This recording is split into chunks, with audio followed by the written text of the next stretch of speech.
Hi hi అందరికీ. ఈరోజు అయితే మన వీడియోలో బ్లాక్ రైస్ గురించి చెప్తున్నాను. ఈ బ్లాక్ రైస్ అయితే మా పెదనాన్న వాళ్ళు ఫార్మర్స్. సో వాళ్ళ దగ్గర ఈ రైస్ అనేది పండించారని చెప్పి నేను ఎప్పుడు టేస్ట్ చేయలేదని సరదాగా తీసుకున్నాను ఆ రైస్ ఎలా ఉంటుందని.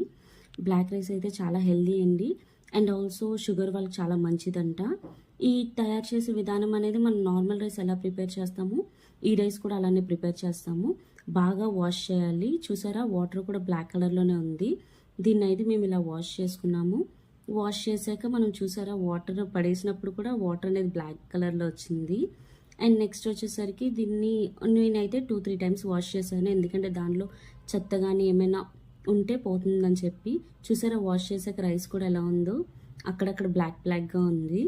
తర్వాత దీంట్లో మనం వాటర్ అనేది ఎంత క్వాంటిటీ వేసుకుంటామో నార్మల్గా అలానే వేసుకున్నాము. వేసిన తర్వాత అదిగోని చూడండి, రైస్ ఉడుకుతున్నప్పుడు ఎలా ఉందో రైస్. నేనైతే కొంచెం రైస్ మెత్తగా ఉండడానికి అని వాటర్ ఎక్కువ వేసుకున్నాను.